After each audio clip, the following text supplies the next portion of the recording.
नमस्कार, स्वागत है आपका नॉलेज हब में और मेरा नाम है हिमांशु। तो ये वाली वीडियो काफ़ी इम्पॉर्टेंट रहेगी हमारे सभी एस्पिरेंट्स के लिए जो टारगेट कर रहे हैं अपना नेट जीआरएफ का एग्जामिनेशंस को। ठीक, ये वीडियो है मेनली स्ट्रैटेजी को फोकस करते हुए, और स्ट्रैटेजी को मैंने ऐसे नहीं कि एक वन डायरेक्शन में ही आपको एक्सप्लेन किया है। यहाँ पे मैंने मल्टीपल क्वेश्चंस जो कि स्टूडेंट्स के रहते हैं कि कौन सी बुक पढ़नी चाहिए, पीवाई की उसको कैसे एनालाइज करना चाहिए, कॉन्सेप्ट वर्सेस फैक्ट पे कौन सी चीज़ पे ज़्यादा वेटेज देना है हमको, और किस तरीके से कब क्या चीज़ पढ़नी है। ठीक है, उन सब चीज़ों को कवर किया है जो कि सबसे कॉमन क्वेश्चन हैं हमारे, और उन सबको एड्रेस करने की कोशिश की है, और क्या अप्रोच हो सकती है उसी फ्रेमवर्क के अंदर उसको मैंने डिस्कस किया है। तो आप इस वीडियो को ध्यान से देखिएगा। इसमें हम कुछ पढ़ने नहीं जा रहे हैं, इसमें हम मेनली ओवरव्यू लेने जा रहे हैं कि हमको कैसे अप्रोच करना है पेपर को, और किस तरीके से हमको प्रैक्टिकली, देखो हमारा टारगेट है एग्ज़ाम क्वालिफाई करना। हमारा टारगेट अभी ये नहीं है कि हम बहुत सारी बुक्स को पढ़ लें, एक कलेक्शन में अपने ऐड कर लें नई नई बुक्स को, या फिर हम थियोरेटिकल आस्पेक्ट में इतना ज़्यादा डीप घुस जाएँ कि हमारे जो क्वेश्चंस आ रहे हैं हम उनको एड्रेस ही नहीं कर पा रहे, बट हम थ्योरी पे ही बिल्ड करे जा रहे हैं अपने आप को। ठीक है, तो मेरा पॉइंट क्या है? मेरा पॉइंट ये है कि अगर हमारा नेट का पेपर इतना बड़ा समंदर है तो हमें ये नहीं करना है कि इतने एरिया की गहराइयों में जाना है। ठीक, हमको ये पूरा ही एरिया कवर करना है, भले आप कम गहराई से कवर करो, बट ये एरिया पूरा कवर आपका होना चाहिए। कुछ बच्चे क्या करते हैं कि ये हमारा हो गया सिलेबस, मतलब ये मान लीजिए हो गया नेट का क्वेश्चन पेपर, इस वाले पोर्शन को तो वो इतना अच्छे से करेंगे कि उस पर टाइम लगा देंगे अपने दिन की। अगर 8 घंटे पढ़ाई करनी है तो उसमें से वो 6 घंटे इसको देते हैं और बाकी का 2 घंटे इसको देते हैं। अब भाई आप खुद देखिए, अगर ये टोटल पोर्शन है तो हद में हद ये 20% है। अब आप 20% को ही कवर करोगे तो आप 70% मार्क्स कैसे लेकर आओगे? तो सबसे फंडामेंटल इश्यू तो यही हो गया ना। सो आपको अगर 70% मार्क्स लेके आना है तो आपको 100% पूरे सिलेबस को और पूरा जो कंटेंट आता है पेपर में उसको प्रॉपरली इक्वली कवर करना पड़ेगा। उसके बाद जाके कहीं इतने मार्क्स निकल के आते हैं। आपको लग रहा है कि मेरे को भाई इंटरनेशनल रिलेशंस पढ़ना बहुत अच्छा लगता है, तो बच्चे इंटरनेशनल रिलेशंस की 1 बुक पढ़ ली, 2 बुक पढ़ ली, लेक्चर्स पढ़ लिए, कोर्स परचेज कर लिए, उसी में लगे पड़े हैं। बाकी भाई पॉलिटिकल थ्योरी का पार्ट मिस, पॉलिटिकल थॉट का पार्ट मिस, इंडियन पॉलिटी छोड़ दी, पब्लिक पॉलिसी छोड़ दी, पब्लिक एडमिनिस्ट्रेशन को तो बहुत इग्नोर करते हैं बच्चे, करते हैं चेस करते हैं कंपैरेटिव पॉलिटिक्स को, और पब्लिक एडमिनिस्ट्रेशन को छोड़ देते हैं। आप ये भी तो समझिए कि क्वेश्चंस तो इक्वली आ रहे हैं, 9-10 सवाल आते हैं हर यूनिट से, 1-2 सवाल का तो ऊपर नीचे रहता है, बट इतना बड़ा डिफरेंस नहीं है कि आपने अपना सारा टाइम लगा दिया कंपैरेटिव पॉलिटिक्स को पढ़ने में और एट द सेम टाइम आपने कंप्लीटली इग्नोर कर दिया पब्लिक एडमिनिस्ट्रेशन को। इसका मतलब आप कहीं ना कहीं पीछे रह जाओगे उस बच्चे से जो पब्लिक एडमिनिस्ट्रेशन को भी इक्वली पढ़ के गया होगा, क्योंकि कंपैरेटिव पॉलिटिक्स में कितना भी आप पढ़ लें आप सारे सवाल को सही नहीं कर सकते। इसके बारे में अभी हम आगे डिस्कस करेंगे, ठीक है ना। तो ठीक है, फिर अभी थोड़ा थोड़ा हम ग्रेजुअली आगे बढ़ते हैं कि कैसे करके हम अपनी स्ट्रैटेजी रखेंगे और कैसे हमको पढ़ना है। तो इस वीडियो को आपको ध्यान से समझना है, जो मैं आपको बातें समझाई जाऊँगा एकदम प्रैक्टिकल बातें करेंगे, जिससे कि हम to the point examination oriented strategy लेके आ सकें। कोई भी बीटिंग अराउंड दी बुश वाली बात नहीं होगी कि ये कर लीजिए वो कर लीजिए, तपस्या कर लीजिए कोई तो आपका पेपर निकल जाएगा। एग्जैक्टली कैसे मार्क्स को अपने मैक्सिमाइज़ करना है उसके ऊपर डिस्कस करेंगे, ठीक है। तो मेरा नाम हिमांशु है, मैंने 2 बार जीआरएफ क्वालिफाई किया है, एक बार 234 मार्क्स थे मेरे और अभी इस वाले अटेम्प्ट में 244 मार्क्स थे, ठीक है ना। और पेपर 1 में भी लास्ट टाइम मेरा स्कोर आई थिंक 78 था, और इस बार तो पेपर 1 का मैंने स्कोर अपना देखा ही नहीं है, आई थिंक वो 80+ ही होगा, अराउंड 90 के अराउंड होगा, ठीक है। तो एक बार हम देख लेंगे बाद में उस चीज़ को कि पेपर 1 को लेके कैसे स्ट्रेटजी लेके आनी है, बट ये वाली वीडियो मेन ही रहेगी पेपर 2 को कैसे अप्रोच करना है। और देखो भले यहाँ पे सब्जेक्ट पॉलिटिकल साइंस है, बट ये एक ऐसी स्ट्रेटजी की वीडियो है जो काफ़ी कॉम्प्रिहेंसिव है, जो ऐसा स्ट्रक्चर है जो कहीं भी आप फिट कर सकते हो। सिर्फ इस पेपर में नहीं, कहीं और भी आप अगर एग्जाम देने जाओगे तो आप वहाँ भी ध्यान रखना कि आपको कुछ ना कुछ स्ट्रेटजी आपके माइंड में ऐसी होनी चाहिए, आपका जो ओवरव्यू है वो ऐसा ही होना चाहिए, रोड मैप, ठीक। तो आइए बात करते हैं पहले हम अपनी सोर्सेज की। तो बच्चे काफ़ी कंफ्यूज रहते हैं कि सर हर यूनिट की बुक लिस्ट शेयर कर दो।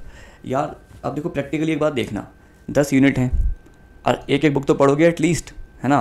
तो 10 बुकें हो गई, और कुछ भी नहीं तो इतने हायर लेवल के एग्ज़ाम की तैयारी कर रहे हो आप लोग, तो आप एक बुक के अंदर 500 पेज से कम पेज तो कहीं नहीं होते हैं आजकल, 500 पेजेस की तो मिनिमम बुक होती है।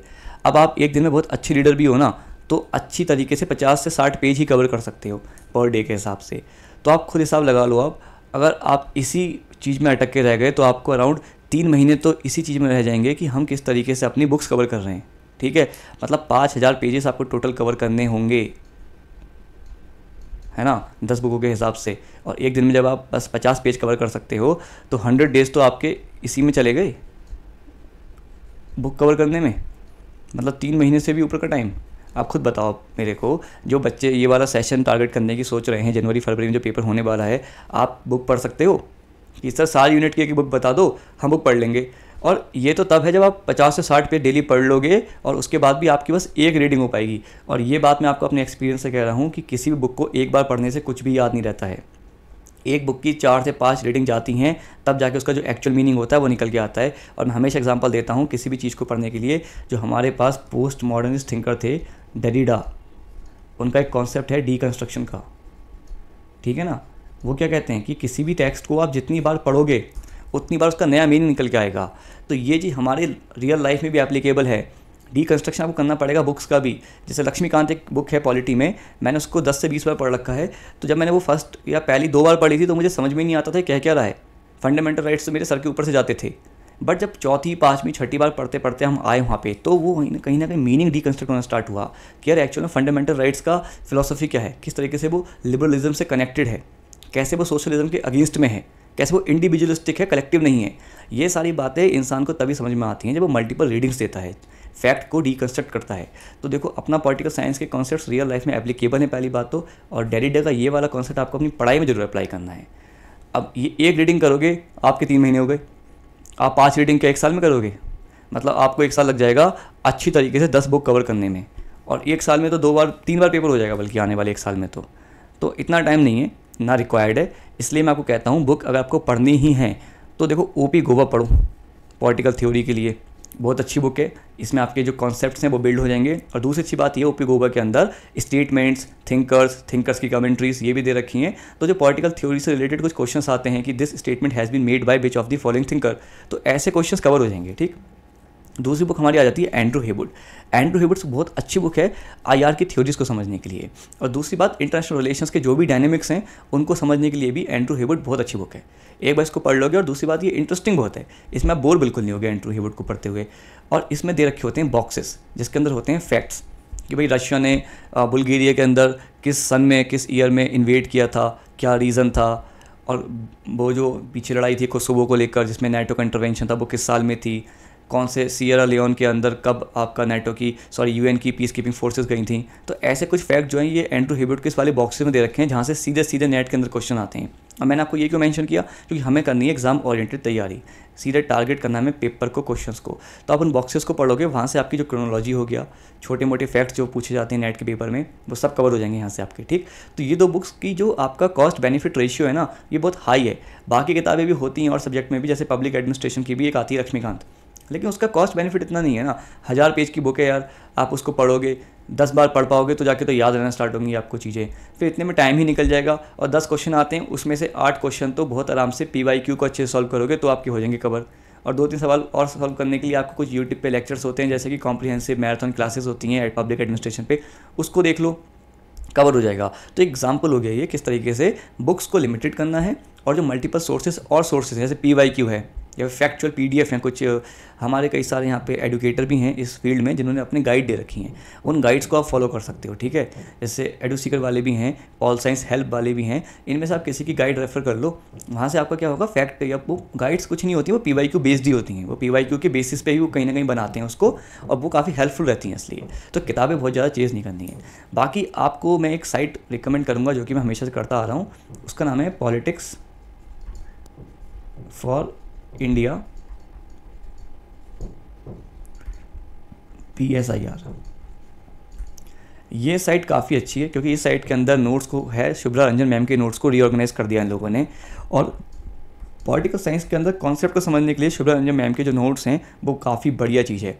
मतलब वो आपने अगर शुभ्रा रंजन मैम के नोट्स को अच्छे से पढ़ लिया है, उनको समझ लिया है, तो पॉलिटिकल साइंस के सारे कॉन्सेप्ट्स को आपके लूसीफाई हो जाएंगे, बहुत ही कहते हैं कि एकदम लूसिड तरीके से आप समझ पाओगे, ठीक है, सिंप्लीफाई हो जाएंगे और इजीली आप उन चीज़ों को समझ लोगे। तो इसलिए politics for India PSIR site को जरूर रेफर करें। उसके अंदर आई थिंक ये लोग लैंग्वेज चेंज करने का ऑप्शन भी देते हैं, तो अपने जो हिंदी वाले एस्पिरेंट्स हैं उनको भी यहाँ पे हेल्प मिल जाएगी, ठीक है ना। तो इतनी दिक्कत नहीं होने वाली है। तो आप कॉन्सेप्ट यहाँ से बिल्ड करो। फैक्ट के लिए मैंने अपनी PDF शेयर करी है, मैं और भी वीडियोस के साथ आऊँगा। फैक्ट वहाँ पे आपके कवर हो जाएंगे। बुक्स बस लिमिटेड पढ़ लो और ज़्यादा चेज़ नहीं करना है, बस समझ में आ गई बात। तो सोर्सेज, बुक लिस्ट, नोट्स को लेकर मैं आपको बता दिया क्या करना है। अब देखते हैं आगे क्या है। अब बात करते हैं PYQs। मैं क्यों कहता रहता हूँ कि PYQs को आप कीजिए, PYQs को लगा लीजिए। अब पहली बात तो कुछ बच्चों का मानना ये होता है PYQ का मतलब ऐसा हो गया कि भाई मैंने पिछले 5 साल के PYQs लगा लिए, इसका मतलब मैंने 5 साल के जो क्वेश्चंस आए हैं उनको एक बार सॉल्व कर लिया। बल्कि सॉल्व करा भी नहीं, उसमें यूट्यूब पे कोई वीडियो देख ली या फिर कहीं से आंसर की से मिला के देख लिया, अच्छा ठीक है ये क्वेश्चन है, इसका ए ऑप्शन होगा, अच्छा ठीक है। PYQ सॉल्व ये करना तो बिल्कुल कंप्लीट वेस्ट ऑफ टाइम है, बहुत ही ज़्यादा गलती है, बहुत बड़ी। इसमें आपका टाइम भी वेस्ट हो रहा है, एफर्ट भी वेस्ट हो रहा है, और इसमें आपको आउटपुट बिल्कुल नहीं मिलेगी। देखो PYQ सॉल्व करने का जो हम कहते हैं रीज़न क्या होता है, इसके पीछे की वजह क्या होती है, क्यों हर एग्जामिनेशन में कहते हैं कि PYQ लगाइए, PYQ लगाइए। पहली बात तो PYQ आपको जानकारी देते हैं ट्रेंड की, कि ट्रेंड क्या चल रहा है, ठीक है, क्वेश्चंस आते कैसे हैं। और दूसरी बात ये आपका एक एटीट्यूड बिल्ड करते हैं कि क्वेश्चन को अप्रोच कैसे करना है। तो हमेशा PYQ खुद से सॉल्व करना है, जिससे कि आपकी एक अप्रोच बिल्ड होती है, मुझे सवाल को अप्रोच कैसे करना है, और ट्रेंड पता लगता है कि सवाल आ किस फील्ड में रहे हैं, फैक्चुअल हैं, बुक्स पे आ रहे हैं, ऑथर्स पे आ रहे हैं, कॉन्सेप्ट पे आ रहे हैं, ठीक है ना। तो जैसे ये वाले क्वेश्चन है, देखो ये वाला क्वेश्चन देखो आप, यहाँ पे लिस्ट मैच करने के लिए कह रखा है इन्होंने। अब मेरे को भी नहीं पता ये सारी बुक्स किसने लिखी हैं, ठीक है, और इजीली किसी को याद नहीं होता ये सारी की सारी बुक्स भाई किसने लिखी हैं, कहाँ लिखी हैं, क्योंकि काफ़ी ज़्यादा अननोन से थिंकर्स हैं, बुक्स तो बिल्कुल अननोन है। लेकिन एक तो सभी को पता होगा, स्पेक्टर्स ऑफ मार्क्स जो है वो डेरिडा से हम कहते हैं, और आई थिंक इसी साल ये क्वेश्चन फिर से आ गया था पॉलिटिकल साइंस में। तो पता नहीं किस साल का क्वेश्चन है, मुझको नहीं पता, बट मेरा पॉइंट ये है कि यहाँ से आपको 4 बुक याद हो गई, 4 ऑथर याद हो गए। अब PYQ का मतलब ये होता है मैंने ये चारों बुक्स देखी और चारों ऑथर्स देखे और हल्का हल्का लिंक बिठा लिया। अब मेरे को C का 1 तो पहले से पता था, तो मैं देखूंगा कि C का 1 इधर नहीं काट दो, इधर नहीं काट दो, इधर नहीं काट दो, ये है आंसर आ गया निकल के। समझ रहे हो, ये होता है PYQ का तरीका। पहली बात तो मेरा एटीट्यूड बिल्ड हुआ कि मुझे रियल एग्जामिनेशन हॉल में आंसर को कैसे अप्रोच करना है। दूसरी बात मेरा ट्रेंड पता लगा, और तीसरी बात ये क्वेश्चन आगे जाके रिपीट होता है, होता नहीं बल्कि रिपीट हो गया। इस साल रिपीट नहीं हुआ क्या, ये वाला क्वेश्चन आया था, स्पेक्टर्स ऑफ मार्क्स किसने लिखी है। अब आपको क्या करना है, आपको बस आंसर जान के आगे नहीं बढ़ना है, वो चीज़ गलत हो जाएगी। आपको ये चारों बुक्स और उनके चारों के ऑथर्स इनके बारे में जानना है, किसने कौन से लिखी है, ठीक। इसलिए PYQ इंपॉर्टेंट है, और हर PYQ ऐसे ही करना है आपको। जैसे यहाँ पे लिखा है विच of the following is not a post modern thinker, है ना। तो इसमें आई थिंक आंसर ये होना चाहिए हर्बर्ट मार्क्यूस, क्योंकि ये आपके न्यू मार्क्सिस्ट हैं, ठीक है ना। तो जो मार्क्सिज्म में बाद में जो आए थे, जो कि बात करते हैं किस चीज़ की, कि जो ऑर्थोडॉक्स मार्क्सिज्म है वो गलत है, उसको क्रिटिसाइज़ करते हैं। तो हर्बर्ट मार्क्यूस उसमें से हैं। इन्होंने बुक भी लिखी 1 डायमेंशनल मैन, ठीक। तो इस तरीके से इसमें क्या पता लगा अपने को कि भाई कौन सा नहीं है, तो उसमें आंसर तो ये हो गया। तो कौन से हैं ये याद कर लो ना आप, लियोटार्ड है, मिशेल फौकॉल्ट है, और रिचर्ड रॉर्टी है। अब लियोटार्ड के बारे में, फौकॉल्ट के बारे में तो आप सब जानते हो, लेकिन रिचर्ड रॉर्टी के बारे में आई डोंट थिंक कि ज़्यादातर को पता होगा। तो इनके बारे में थोड़ा सा आप जाओ गूगल पे और देख लो कौन सी बुक लिखी इन्होंने। एक आध बुक तो लिखी होगी इन्होंने भी, है ना। एक आध बुक का नाम याद कर लो, क्योंकि यहीं से क्वेश्चन आएगा। और यही अप्रोच, आप 1000 पेजेस की बुक पढ़ने को तो तैयार हो, लेकिन आप इस वाली अप्रोच को फॉलो करने के लिए तैयार नहीं हो। मेरे समझ नहीं आता क्यों। मैं कितनी बार रिकमेंड करता हूँ, बच्चे कहते हैं उससे तो कुछ असर नहीं आता, PYQ से कोई हेल्प नहीं मिलती। भाई आप एक बार कोशिश तो करो। आप जो अपने 8 घंटे बुकों में लगा रहे हो बैठ के पेपर निकालने के लिए, आप एक बार 6 घंटे ऐसे देने को तो तैयार हो जाओ। इस तरीके से 6 घंटे लगा लो, चलो 2 घंटे आप अभी बुक पढ़ लो अपनी, आपको बुक पढ़ना है, नहीं छोड़नी, बुक पढ़ो, कॉन्सेप्ट बिल्ड करो, अच्छी बात है, वो भी पढ़नी चाहिए। बट एग्जाम क्वालिफाई करने के लिए आपको ये वाली अप्रोच तो मिस कर ही नहीं सकते ना आप। तो आप 5-6 घंटे इसमें लगा के देखो, एक बार क्वेश्चन सॉल्व किया, चारों ऑप्शंस देखे, और जो ऑप्शन आपको लग रहा है कि इसके बारे में बिल्कुल नहीं जानता, थोड़ी सी जानकारी ले ली। और इस तरीके के क्वेश्चन में तो ये वाला जो क्वेश्चन है, इसमें तो याद कर लो किसकी कौन सी बुक है, हल्की हल्की करके ख़त्म बात, आगे बढ़ जाओ, फिर आपका क्वेश्चन रिपीट हो जाएगा। हुआ भी इस साल। बाकी हम देख लेते हैं क्या होता है। फिर एक चीज़ आती है कॉन्सेप्चुअल अंडरस्टैंडिंग की, वर्चुअल फैक्चुअल पार्ट। एक मैं आपको रूल देता हूँ, उसमें एक रूल है 70-30 का, ठीक। इसका मतलब क्या होता है, इसका मतलब मेरा ये है कि आप 70% टाइम आपको स्टार्टिंग का देना चाहिए अपना कॉन्सेप्ट बिल्ड करने के लिए, और एंड का 30% टाइम देना चाहिए आपको फैक्ट के लिए। अब मान के चलो अभी अगर हमारे पास 3 महीने हैं पेपर के लिए, ठीक, तो उसमें से लॉजिकली 2 महीने हमको देने चाहिए कॉन्सेप्ट के लिए, और आखिरी का 1 महीना देना चाहिए फैक्ट के लिए। ये चीज़ होती है। 2 महीने में आप कॉन्सेप्ट पढ़िए जितना पढ़ सकते हैं आप, लेकिन आखिरी के 1 महीने में आप फैक्ट पढ़िए, क्योंकि फैक्ट को आपको रटना होता है। और अगर आप पहले पढ़ के बैठ जाएंगे तो आप भूल जाएंगे, आपकी रिटेंशन लेवल कम हो जाएगी। लेकिन एग्जाम से जस्ट 1 महीने पहले अगर आपने याद करना स्टार्ट करेंगे फैक्ट्स को, तो आपको याद रह जाएंगे एग्जाम तक। और वो क्या काइंड ऑफ वेस्टेज है। तो फैक्ट याद करना कहीं भी अच्छी चीज़ नहीं मानी जाती, और अच्छी चीज़ है भी नहीं प्रॉपर्ली देखा जाए तो। ये टाइम का वेस्टेज है, और ये देखा जाए तो किसी बंदे की एक्चुअल पोटेंशियल का भी मिसयूज़ करना है कि आप फैक्ट क्या रटवा रहे हो यार, आप कॉन्सेप्ट पे क्वेश्चन पूछो ना, वहाँ पे अच्छा भी लगता है, ठीक। बट वही बात है कि कॉन्सेप्ट को हमें बिल्ड करना है क्या, पहले के 70% टाइम के अंदर, और बात करो 30% टाइम बचा, उसमें हमें फैक्ट को याद करना है। और फैक्ट को याद रखना हमेशा तब करना है एग्जाम आने वाला हो, उससे जो पहले का टाइम होता है। मान लो ये एग्जामिनेशन की डेट है, तो ये वाला जो टाइम है इसमें फैक्ट करना है, और जो ये सारा टाइम बचता है हमारे पास उससे पहले का, इसमें हमें कॉन्सेप्ट करने हैं, ये तरीका होता है। जब आपके कॉन्सेप्ट स्ट्रॉन्ग हो जाते हैं तो फैक्ट याद करना आसान हो जाता है, फिर पेपर आता है, आप सीधे अपने कॉन्सेप्ट को यूज़ कर सकते हो क्योंकि आपके पास बैठे होती है अंडरस्टैंडिंग, और फैक्ट आपको याद आ जाते हैं, उनको यूज़ कर सकते हो, मैक्सिमम मार्क्स निकल के आते हैं यहाँ से, ठीक है। बाकी जिसके कॉन्सेप्ट अच्छे होते हैं, मैं हमेशा कहता हूँ इस तरह के क्वेश्चन हो गए, इस तरह के क्वेश्चन हो गए, वो बिना पढ़े निकाल सकता है। आपको ज़रूरत भी नहीं है ये G.A. कोहेन कौन है, ठीक है, और हर किसी को पता भी नहीं होगा यार, मतलब पॉसिबल नहीं है ना, आप कहाँ तक पढ़ते जाओगे, आप हर थिंकर को नहीं जान सकते। बट जब आपने पढ़ा कि G.A. कोहेन है कोई, उनकी थ्योरी है सोशलिज्म के ऊपर, तो बस यहीं पे जिसने सोशलिज्म को बहुत अच्छे से पढ़ रखा होगा वो पर्सन बता देगा कि ये क्या क्या कह सकते हैं। या फिर जिसने इकोलॉजी को अच्छे से पढ़ रखा होगा, रिफॉर्मिस्ट इकोलॉजी का मतलब हो गया आपका शैलो इकोलॉजी, मतलब वो वाली इकोलॉजी जो ज़्यादा डीप नहीं है, जो सिर्फ ये कहती है कि आप हल्का सा रिफॉर्म ले आओ, जो कैपिटलिस्ट मोड ऑफ डेवलपमेंट है तब भी चलेगा। जिसके पास कॉन्सेप्ट अच्छे हैं वो ज़्यादा पढ़े बिना भी ऐसे क्वेश्चन को सॉल्व कर सकता है, ठीक है ना। अब इस वाले क्वेश्चन को देखते हैं एक बार, सोशलिज्म को लेकर क्या क्या बात हो सकती है। देखो यहाँ पे ये कहते हैं मैल डिस्ट्रीब्यूशन हो रहा है कैपिटलिज्म में, भाई ये बात तो बिल्कुल बिल्कुल नॉर्मल है, सोशलिस्ट पर्सन क्रिटिसाइज करेगा कैपिटलिज्म को, तो इसको आप सही मान लो, ठीक है।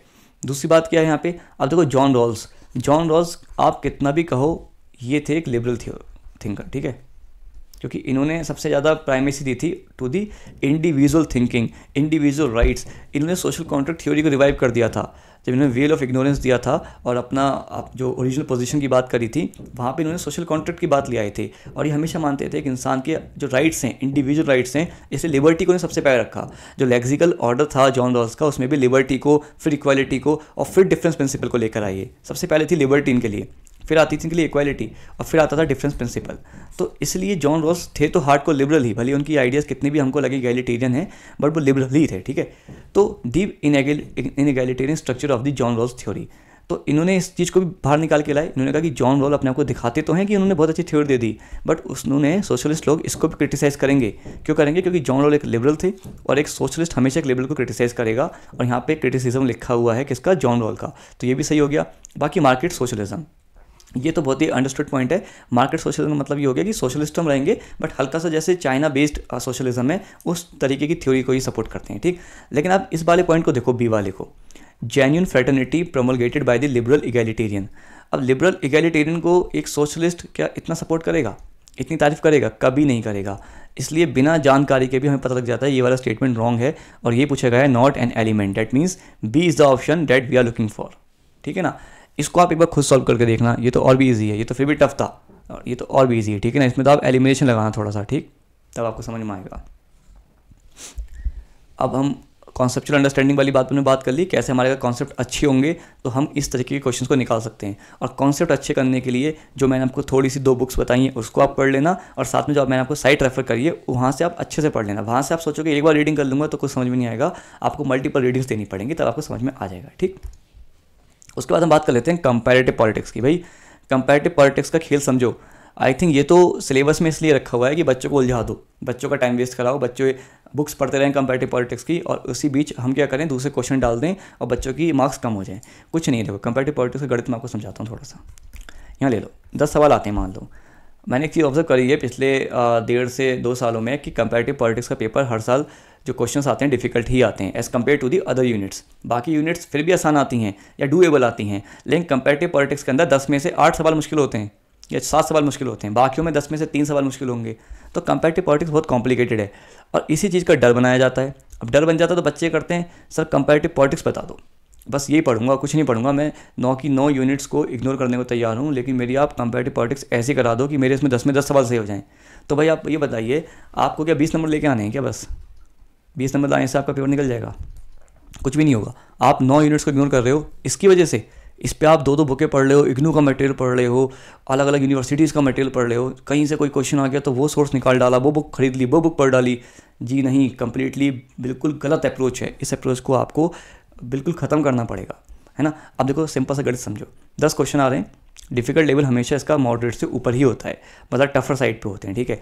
लेकिन एक बात ध्यान रखना, कंपैरेटिव पॉलिटिक्स के 4 से 5 सवाल ऐसे होते हैं जिसको हम सॉल्व कर सकते हैं, और जो आपके पास रिसोर्सेज हैं रेगुलर, आप कोई गाइड फॉलो कर रहे हो, आपने कोई बुक पढ़ रखी है पुरानी, आपके कोई नोट्स हैं, या आपने किसी जैसे मेरे नोट्स हैं कंपैरेटिव पॉलिटिक्स के वो रेफर कर लिए, या फिर जो मैं वीडियोस बनाऊंगा, या फिर जो मैंने आपको बताया पॉलिटिक्स फॉर इंडिया साइट, वहाँ से पढ़ ली। 4 सवाल तो वहाँ से भी निकल जाएंगे, और 4 सवाल निकालना बहुत बड़ी बात नहीं है, ठीक। अब 3 सवाल ऐसे होते हैं जो किसी बहुत अच्छी बुक से आते हैं, स्टैंडर्ड की बुक से, जो बहुत कम बच्चों ने पढ़ी होती है और आई थिंक वो पढ़ना ज़रूरी भी नहीं है, ठीक है, तो उसको आप इग्नोर कर दो। और 3 सवाल ऐसे होते हैं जो कि बहुत ही ज़्यादा पढ़े लिखे बच्चे जो होते हैं, जिन्होंने सारी बुक भी पढ़ ली, वो भी नहीं कर पाएंगे, क्योंकि 3 से 2 सवाल तो ऐसे आएंगे कि आप किसी बुक में ढूंढ ही नहीं पाओगे, सोर्स ही पता ही लग पाता है। तो आप क्यों चेस कर रहे हो यार इन सबको? मैं तो ये कहूँगा आप 4 सवाल इनको टारगेट करो फटाक से, और 3 में से 1 सवाल यहाँ पे अपने लॉजिक का यूज़ करो, प्रैक्टिस करो, लॉजिक बिल्ड करो, थोड़ा बहुत तुक्का भी चलता है, ठीक है। जब आपका लॉजिक अच्छा हो जाएगा, आप एलिमिनेट कर पाओगे स्टेटमेंट्स को, तो आप ऑटोमेटिकली पहुंच जाओगे। तो आपका 3 में से 1 या 2 सवाल तो वैसे सही हो जाएगा, है ना। तो आपके कंपैरेटिव पॉलिटिक्स में अगर 5 से 6 सवाल सही हो जा रहे हैं तो ये एक अच्छा परसेंटेज है। That means you are scoring around 50 to 60% in the comparative politics. और कैसे? बहुत कम पढ़ाई करके, मतलब आपने अपने रेगुलर सोर्सेज को फॉलो करके 5 से 6 सवाल सही कर दिए। अब एक ऐसा बच्चा जिसने दिन रात बस कंपैरेटिव पॉलिटिक्स पढ़ी, वो कितने सही कर लेगा? 4 यहाँ सही कर लेगा, 2 यहाँ सही कर लेगा, 1 यहाँ सही कर लेगा। उसके कितने हो गए? 4 2 6 1 7, उसके 7 सवाल सही हो गए। मुझे बता दो, इस बच्चे ने अपना 8 घंटे में से 7 घंटे दे दिए इसको पढ़ने में, और इस बच्चे ने अपना जो है 2 घंटे दिए 8 घंटे में से। इसके 6 सवाल सही हो गए, इसके 7 सही हो गए। अरे छोड़ो 6, आप मान लो 5 सही हो गए, 5 सही हो गए तो 7 सही हो गए। अब मुझे बताओ कौन ज़्यादा एडवांटेज पोजीशन में? ये ऑब्वियसली बात है, ये वाला बच्चा ज़्यादा एडवांटेज में है, क्योंकि ये बच्चा ये जो टाइम सेव करेगा यहाँ पे 6 घंटे का, वहाँ पे और चीज़ें पढ़ेगा, पेपर 1 पढ़ेगा। और ये जो भाई साहब पे 1 घंटा बचा है, ये कुछ नहीं पढ़ पाएंगे, पैनिक करेंगे बस। इनको लगेगा यार मैं क्या फंस चुका हूँ, लूप में फंस गया हूँ बुक्स के, ठीक है। इसलिए ध्यान रखना है इस बात को कि हमें बहुत ज़्यादा ऐसे पोर्शंस को चेज़ नहीं करना है जिनका रिटर्न अच्छा नहीं है, जहाँ से सोर्सेज क्लियर नहीं है, और जो बनाए इसलिए हैं काइंड ऑफ ट्रैप है। ट्रैप को समझना बहुत इंपॉर्टेंट है किसी भी पेपर में, और कंपैरेटिव पॉलिटिक्स एक ट्रैप ही है। बल्कि मैं आपको सजेस्ट करूँगा कंपैरेटिव पॉलिटिक्स में जो टाइम बचाओ उसकी जगह पब्लिक एडमिनिस्ट्रेशन पढ़ो। पब्लिक एडमिनिस्ट्रेशन इतना अच्छा स्कोरिंग टॉपिक है ना, आपने एक बार पढ़ लिया, अच्छे से पढ़ लिया, वही बुक्स पूछी जाती हैं, वही आइडियाज़ पूछे जाते हैं, लिमिटेड थिंकर्स हैं, और सबसे बढ़िया बात PYQ आप लगा लोगे इस पर कॉम्प्रिहेंसिवली, अच्छे से लगा लोगे ना। मैं तो कह रहा हूँ आप पॉल साइंस हेल्प पे जाओ, पॉल साइंस हेल्प पे जाके आप प्लेलिस्ट में जाओ PYQs की, वहाँ पे पब्लिक एडमिनिस्ट्रेशन वाले क्वेश्चंस को आप अटैम्प्ट कर लो सबको, और उनकी जो एक्सप्लेनेशन है ना, जो मैंने बताया कैसे पढ़ना है PYQs को, वैसे पढ़ लो। आपका पब्लिक एडमिनिस्ट्रेशन में 10 में से 8 से 9 सवाल सही हो जाएंगे, बहुत आराम सही हो जाते हैं। मैंने जो लास्ट ईयर अटैम्प्ट दिया था पब्लिक एडमिनिस्ट्रेशन, उससे पहले मैंने कभी नहीं पढ़ी थी, मैंने सिर्फ PYQs पढ़े थे और एक आध जो रैंडम मैराथन वीडियोज़ होती हैं वो पढ़ ली थी, ठीक है। और कुछ PDF होती हैं जो मेरे पास होंगी, मैं आपको शेयर कर दूंगा, 50-60 पेज की PDF, बस उसको पढ़ के ही आप पब्लिक एडमिनिस्ट्रेशन में वही कुछ टॉपिक्स होते हैं। यहाँ थ्योरी ऑफ मोटिवेशन आ गया कि भाई किसका साइंटिफिक है, किसका ह्यूमन बेस्ड अप्रोच है, या फिर किसने हॉथॉर्न एक्सपेरिमेंट किए थे, उनकी क्रोनोलॉजी लगा दीजिए। वही सवालों में ब्यूरोक्रेटिक मॉडल्स है ना, वहीं से आ जाता है सब कुछ, और इतना ही पढ़ना है। आपके 10 में से 8 सवाल सही हो जा रहे हैं, तो आप यहाँ पे टाइम दो बचा के। और फिर एक पब्लिक पॉलिसी का भी टॉपिक है, यहाँ पे तो आप कहीं कुछ मत पढ़ो, उस PYQ को अच्छे से पढ़ लो, और जो उसमें टॉपिक्स हैं क्या क्या रहता है mainly, right to information act हो गया, सही है, सिटीजन चार्टर हो गया, उसके अलावा आपका कंज्यूमर वो प्रोटेक्शन एक्ट है एक, ठीक है ना, protection of the consumer rights. तो ये कुछ आपके फिर आपकी कौन सी हो जाएंगी, लोक अदालत हो गई, है ना, मेनली यहीं से क्वेश्चन आता है, ठीक है ना। लोकपाल एक्ट हो गया, जो कि जनरल क्वेश्चंस हैं और जो कि PYQs में पूछे जा चुके हैं, आपको वहीं पढ़ना है, उनसे अपडेट करना है कि कोई नई अमेंडमेंट तो नहीं हुई है, क्योंकि इसमें मेनली क्या करते हैं, करंट अफेयर बेस्ड बना रखा है। पब्लिक पॉलिसी का टॉपिक करंट अफेयर बेस्ड है थोड़ा सा, इसमें आप कोई बुक मत पढ़ो, क्योंकि बुक हो जाती है पुरानी, स्टैटिक होती हैं। डेट्स वाई आप RTA में कोई अमेंडमेंट आई तो पढ़ लो, सिटीजन चार्टर में कोई नया प्रिंसिपल ऐड हुआ है पढ़ लो, सही ना। इस तरीके से कंज्यूमर प्रोटेक्शन एक्ट में कोई नया अमेंडमेंट आया तो उसको पढ़ लो, उसके प्रोविजंस देख लो बस। और यहीं से आपका, या फिर गुड गवर्नेंस पे जो आपकी मेनली रिपोर्ट है, आई थिंक सेकेंड ARC की रिपोर्ट है, यहाँ से बहुत क्वेश्चन आते हैं। सेकेंड ARC की रिपोर्ट पढ़ लो कि उनकी आई थिंक 14 या 15 रिपोर्ट्स हैं, उन रिपोर्ट्स के टाइटल्स क्या क्या हैं, हेडिंग्स क्या क्या हैं, वो याद कर लो, वहाँ से क्वेश्चन पक्का आता है हर साल। इतने से आपका पब्लिक पॉलिसी अच्छे से कवर हो जाएगा, ज़्यादा कुछ इसमें चीज़ मत करो, ठीक, बिल्कुल सिंपल रखो, ईजी रखो, और उस चीज़ को रिपीटेड मोड में करो बार बार, अपने आप को वहाँ पे स्ट्रेंथनिंग करो, अपने आप को पावरफुल बनाओ उसी सोर्सेज में, तो आपका काम अच्छा हो जाएगा, सही है ना। अब एक सबसे ज़्यादा चीज़ जो कि काफ़ी हम लोग अंडरमाइन करते हैं, चीज़ को बिल्कुल नोटिस नहीं करते, भाई 10 क्वेश्चन आते हैं पॉलिटिकल साइंस में अपने कॉम्प्रीहेंशन के, मुझे लगता है इसमें 10 में 10 सही होने चाहिए। जिस बच्चे के इसमें 10 में 10 सही नहीं हो रहे, उस बच्चे को अपनी स्ट्रैटेजी को बहुत अच्छे से रिविजिट करने की ज़रूरत है, और अपनी तैयारी को बहुत अच्छे से रिफाइन करने की ज़रूरत है, क्योंकि ये सवाल ऐसे हैं जिसमें आपके फ्री के नंबर हैं, कुछ नहीं पढ़ना है, कहीं से नहीं पढ़ना है, on the spot in the examination hall आपको नंबर लेने हैं फ्री में। एक क्वेश्चन मैंने उठा लिया था ऐसी, और पैराग्राफ उठा लिया था, ठीक भाई, आप पैराग्राफ ना भी पढ़ो ना, तब भी आप पढ़ लो। According to the passage during which year Tibet enjoy de facto independent status, अब आप डेट भी देखोगे, ढूंढोगे यार डेट कहाँ कहाँ लिखी है, एक ये लिखी है डेट, एक ये लिखी है डेट, एक ये लिखी है डेट। अब इन डेट्स के पीछे पढ़ना स्टार्ट कर दो कुछ कुछ।